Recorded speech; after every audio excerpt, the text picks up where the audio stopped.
थालांबाय रायजोफोरनि सिङाव रायजोफोरनि गोसोआव सोंनाय दङ जे गाम्बारु मोसाहारिखौ पलिटिकेलि षड़यन्त्र खालामनानै मार्डार खालामनो नाजादोंमोन नामा? इउबिपिअआ रावनिबो बायार्स नङा। इउबिपिअ होननाय सोदोबा रावनिबो बायार्स नङा। नाथाय बेवहाय थानाय खायसे खायसे सोद्रोमाफोरा खायसे खायसे दैदेनगिरिफोरासो इउबिपिअनि जा मावनांगौ बे मावनांगौखौ जों मोजाङै मावदों होननानै जों बुंनो सानाखै। थांनाय 8/6/23 खालार खालि इउबिपिअनि गाहाय नेहाथारि पीताम्बर ब्रह्मआ प्रेस रिलिजनि गेजेरजों बिथां डक्टर गाम्बारु मोसाहारिखौ चेयारमेन मासिनिफ्राय बोख्लायनायनि गोबां जाहोन दं होननानै बिथाङा बुंदोंमोन। जोङो बुंनो सानदों बिथांनि बे जाहोनफ्रा मा जाहोन दङ आरो मा जाहोननि थाखाय बिथांखौ चेयारमेन मासिनिफ्राय बोख्लायनाय जाखो जों बेनि रोखा फोरमान बिलाइखौ जोङो नागिरदों आरो बे रोखा फोरमान बिलाइखौ नोंथांमोना रायजो राजाफोरनोबो रोखायै फोरमायना होनो हायो। बे बेलायाव जोङो थांनाय दाखालि 21/5/23 खालार खालि BKWECनि CEM आरो गुवाहाटी जिल्लानि इउबिपिअनि खायसे सोद्रोमाफोरखौ लानानै सावराय मेल खुंदोंमोन आरो बे सावराय मेलाव बिथां CEMखौ आं बुंदोंमोन जे गाम्बारु बिथांखौ जोङो एसे स्कप होनाया मोजां रायजो राजाफोरनि सिगाङाव रोखायै फोरमायना होनो थाखाय बिथांखौ स्कप होनांगौ। बे बेलायाव बिथां मानगोनां मिहिनीश्वर बसुमतारी बिथाङा बुंदोंमोन जे जागोन बिथां गाम्बारु मोसाहारिखौबो जों रायजो राजाफोरनि सिगाङाव बुंफोरनानै होनो थाखाय खाबु होनाय जागोन आरो बे खामानिखौ डक्टर बाबु बर'आनो गेजेरनि मानसि बायदि जानानै सालायलांनो थाखाय आंखौ दायित्व होदोंमोन। नाथाय आं जेला बिथांनि जा खामानि जा गोरोन्थिनि थाखाय बिथांखौ बोख्लायदों बे जाहोनफोरनि डकुमेन्ट्सखौ गुवाहाटीनि सासे दैदेनगिरि इउबिपिअनि सनि बर'नो होनानै बिथां मिहिनीश्वरा बुंदोंमोन जे सनि नोंथाङा गासै गुवाहाटीनि इन्टेलेक्सुवेलफोरनो बे लाइजामफोरखौ राननानै हो। नाथाय जोङो दिनैसिमबो इन्टेलेक्सुवेलफोरनो बे लाइजामफोरखौ रानना होनायखौ जों नुनो मोनाखै आरो मा जाहोननि थाखाय सनिया बे लाइजामफोरखौ इन्टेलेक्सुवेलफोरनो होआसै जों बेखौ मोनथिनो थालांबाय। रायजोफोरनि सिङाव रायजोफोरनि गोसोआव सोंनाय दङ जे गाम्बारु मोसाहारिखौ पलिटिकेलि षड़यन्त्र खालामनानै मार्डार खालामनो नाजादोंमोन नामा नाजाबाय नामा बे खोथायाव सोंनाय दङ। बेखायनो जोङो एज ए इउबिपिएफनि जानानै नोंथांमोनखौ खावलायनो सानो नोंथांमोना थाबैनो डक्टर गाम्बारु मोसाहारिखौ मा जाहोननि थाखाय नोंथांमोना चेयारमेन मासिनिफ्राय बोख्लायदों बेखौ हायोब्ला नोंथांमोना थाबैनो रोखा। बिथां गाहाय नेहाथारि पीताम्बर ब्रह्मआ आरो मोनसेबो खोथा बुंबावदों बेनो जाहैबाय इउबिपिअआ रावनिबो बायार्स नङा होननानै। बेखौ जोंबो मोनथिगौ आगोलनिफ्रायबो मोनथिगौ इउबिपिअआ रावनिबो बायार्स नङा। इउबिपिअ होननाय सोदोबा रावनिबो बायार्स नङा। नाथाय बेवहाय थानाय खायसे खायसे सोद्रोमाफोरा खायसे खायसे दैदेनगिरिफोरासो इउबिपिअनि जा मावनांगौ बे मावनांगौखौ जों मोजाङै मावदों होननानै जों बुंनो सानाखै। मानो होनोब्ला इउबिपिअ आरो BKWEC बे सोदोबनि सायाव जोंहा जेबो बुंनांगौ गैया। नाथाय इउबिपिअनि खायसे सोद्रोमा आरो BKWECनि खायसे मेम्बारफोरनि गाज्रि साननायनि थाखाय बेफोरबादि खोथाया ओंखारदों आरो बिथां डक्टर गाम्बारु मोसाहारिखौबो चेयारमेन मासिनिफ्राय बोख्लायनायनि गाहाय जाहोनानो बै खायसे खायसे सोद्रोमाफोर। जों इउबिपिअखौ दुसिनो थाङाखै जोङो BKWECखौबो जोङो दुसिनो थाङाखै। नाथाय बेखौ दैदेनलांनाय खायसे खायसे सोद्रोमाफोरा बेखौ गावनि गोसो बायदि खालामनो नाजानायखौ जों नुनो मोनदों आरो बिथांमोना बुंदों जे डक्टर गाम्बारु मोसाहारिया इउबिपिअखौ राबार स्टाम्प होननानै बुंदों। राबार स्टाम्प होननानै बुंदों नाथाय जोङो बेखौनो बुंनो सानदों आरो बिथाङाबो बुंनो सानदों कि इउबिपिअआ मानो BKWECजों दैदेनजाखो बे खोथाखौ साननानै बिथाङा दुखु मोननायनि जाहोनाव बुंदों आरो दैदेनजानायनि जाहोना ओरैबायदि आं बेखौ बुंनो सानदों जे BKWEC आ मानो मोनसेल' जिल्लानिफ्राय सा 9 सोद्रोमाखौ होनाय जाखो बेवहाय मानो UBPF आ जेबो बुंनो हायासै आरो सा 5 आसाम सरकारा हरखानाय स्टाफफोरखौ मानो दिनैसिमबो खामानि मावहोआखै बेबो BKWEC निनो खामानि बेखौ मानो BKWEC खौ बुंनो हायाखै आरो धेमाजि जिल्लायावल' 70 खोन्दो डेभेलपमेन्ट जानायखौ जों नुनो मोनदों आरो बेयो मानो जाखो UBPF आ बेखौ मानो सोङाखै बाकी जिल्लायाव डेभेलपमेन्टआ 5% जानाय नुनो मोनाखै मानो बेफोर जायाखै बे खोथाफोरखौ UBPF आ सोङैनि थाखाय सोंनो हायैनि थाखाय बिथाङा UBPF खौ राबार स्टाम्प होननानै बुंनो सानदों आरो बे आं बुंनाय जों बुंनाय बे सोंथिफ्रा जुदि नंखायब्ला नोंथांमोना जुदि फोरमान होनो हायोब्ला बिथां डक्टर गाम्बारु मोसाहारिया बुंनाय राबार स्टाम्प वार्डखौ जोङो बोखांना लानो थाखाय खावलायगोन बिथां पीताम्बर ब्रह्मआ आरोबाव बुंबावदों जे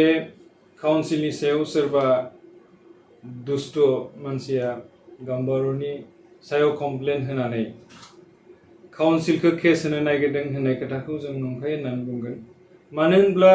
सोरबा सासे मानसिया सोरबा सासेखौ केस होयोब्ला बेनि रोखा फोरमान बिलाइ नांगौ आरो बे मानसिया जुदि रोखा फोरमान बिलाइ थानायमोनब्ला गावनि मोननांगौ मोनथाय गावनि मोननांगौ खामानिनि थाखाय निश्चय गाम्बारु मोसाहारिखौ नङाब्ला काउन्सिलखौ केस होगौमोन नाथाय जों दिनैसिमबो केस होनाय नुनो मोनाखै बेनि उल्थायै जोङो गाम्बारुनि फराव गाम्बारु बिथांनो क्लीन चिट पेपारफोरखौ होनायखौसो जों नुनो मोनदों आरो रायजो राजाफ्रा बेनि फिननायखौ जुदि जोंनिफ्राय मालाबाफोर नागिरब्ला जों रोखा जों फोरमायना होगोन जोंनियाव गोबां दङ गासिबो माने खोथायानो दङ गासिबो पेपारनिनो जोंहा रिप्लाइ दङ आरो बिथांमोना बुंदों जे डक्टर गाम्बारु मोसाहारिया मावलांनाय गाज्रि खामानिनि जोंनियाव दलिल दङ होननानै बुंदों आरो बै दलिलफोरखौ नोंथांमोना थाबैनो रायजो राजाफोरनि सिगाङाव फोरमायनानै होनांगौ आरो बे खोथाखौनो दाखालि थांनाय 21/5/23 खालार खालि CM जों रायज्लायनायाव बे खोथाखौनो बुंदोंमोन आरो बे खोथायानो ओंखारदोंमोन बेखायनो आंबो खावलायो नोंथांमोननाव जुदि गमामायैनो नोंथांमोननाव जुदि दलिल दंमारोब्ला गाम्बारु मोसाहारिखौ केस होनो हानाय नोंथांमोना थाबैनो रायजो राजाफोरनि सिगाङाव फोरमायनानै होनांगौ आरोबाव मोनसे खोथा आङो दुखु फोरमायनो सानदों UBPF आफादा मोनसे जोबोद अनार गोनां आफाद दिनैसिमबो दासिमबो अनार गोनां आफाद बे आफादा थांनाय 2/2/23 खालार खालि जेब्ला डक्टर गाम्बारु मोसाहारिखौ चेयारमेन मासिनिफ्राय बोख्लायनाय लाइजामखौ होनाय जादोंमोन बेनि सानसे उनाव 3/2/23 खालार खालि गलाघाट जिल्लानि आबसु अफिसाव मोनसे मेल खुंदोंमोन बे मेलाव UBPF साहित्य सभा आबसु गासैखौबो लानानै बिथांमोना सावराय मेल खुंदोंमोन आरो बे बिथांमोनानो जादों पीताम्बर ब्रह्म रमिय पि नार्जारी आरो ललित ब्रह्म बिथांमोना गाम्बारु मोसाहारिखौ समाजनिफ्राय एरख'नानै दोननो थाखाय बिथोन होदोंमोन आरो बे बिथोनखौ मोनसे एफाग्राब UBPF बायदि एसेबां गोजौ अनार गोनां आफादा माबादि सासे मानसिखौ समाजनिफ्राय सासे गोरों मानसिखौ जाय मानसिया UBPF नि दैदेनगिरि जाय मानसिया UBPF नि फाउन्डार बेबादि मानसिखौ माबादि गोसोजों नोंथांमोना एरख'नाय खोथाखौ हारसिङै दोननाय खोथाखौ मानो रायजोफोरनो बिदि मिसलिड खालामखो बे जोंनि गोरबोनिफ्राय दुखु फोरमायनाय नोंथांमोननिसिम नोंथांमोना बे खामानिखौ मावनो नाङामोन मानो होनोब्ला रावबो UBPF आ रावबो रावखौबो बायनानै दोनाखै बर' जातिखौ UBPF बायनानै दोनजोबबाय नामा बे सोंथिया जोंनियाव सोंनाय फैयो नाथाय बे दुखुनि बाथ्रा बे जानाङामोन बे सोरनि बिथोनाव जादों मा दायनि थाखाय बिदि खालामखो बेखौ रायजो राजाफ्रा गोबां दुखु मोननानै सोंथि जोंनिसिम फोरमायहरदों जे बिदि जानो मोनामोन बिदि होननानै बेफोरबायदि गोबां दुखु दाहा आरो नंखाय बांसाव जानायनि थाखाय डक्टर गाम्बारु मोसाहारिया गासै इन्टेलेक्सुयेलफोरजों रायज्लायदोंमोन खायसे खायसे इन्टेलेक्सुयेलफोरा मदद खालामदोंमोन आरो खायसे खायसे इन्टेलेक्सुयेलफोरा बिथांखौ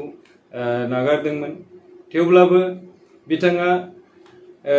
मेंनाय गैयाजासे बर' हारिखौ बिटिसिनि बाहेरायाव थानाय 22टा जिल्लानि बर' हारिफोरखौ समान अधिकार होनो थाखाय समान डेभेलपमेन्ट होनो थाखाय बिथाङा आरोबाव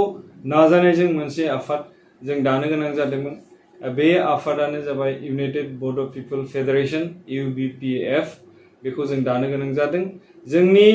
थांखियानो जाबाय जों सोरखौबा सोंखारिनानै सोरखौबा रायनानै जोङो दायाखै जोंनि उद्देश्यआ खालि बिटिसिनि बाहेरायाव थानाय 22टा जिल्लानि बर' माहारिखौ समान जौगाथाय समान सिबिनो थाखायसो जोङो बेखौ दानाय जादों बे आफादखौ जोङो गाहाय दानाय जादों आरो बे आफादखौ बयबो लैहोर लैहोरजों जों हेफाजाब होनो थाखाय आङो बर' रायजो राजा नोंथांमोनखौ गुरै खावलायनाय थाबाय गोजोन्थों थाखो जिसेआव मुं थिसननो हांखुर जानाय फरायसाफोरनि थाखाय मोनसे गोनां फोसावथाय रौता नर्थ इस्ट पाब्लिक फरायसालिया नोंथांमोननो मोनसे गोजोनथाव खौरां लाबोदों CBSE जों गनायथि मोननाय रौतानि मुंदांखा नर्थ इस्ट पाब्लिक स्कुलाव दायो थाखो जिसेनि मुं थिसननाया सोलिगासिनो साइन्स आरो आर्ट्स मोन्नैबो स्ट्रिमनि थाखाय रौतानि नर्थ इस्ट पाब्लिक स्कुलाव मुं थिसननाया सोलिगासिनो बे फरायसालियाव थाखोनि फराफारि आयदा फोरोंथायजों लोगोसेयैनो JEE NEET CUET इन्जिनियारिं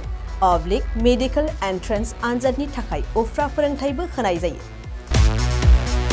बे फरायसालियाव बिजाब बाख्रि फरायसाफोरनि थाखाय हस्टेल आरो गेलेनाय मोसानाय बायदि बायदि केरिकुलार एक्टिभिटिसनि सुबिदा दं गोसो गुदुं फरायसाफोरा दिनैनो दानो नैबे मबाइल नम्बर 8638605769 नङाब्ला 9435184298 आव थोंजों सोलाद लानो हागोन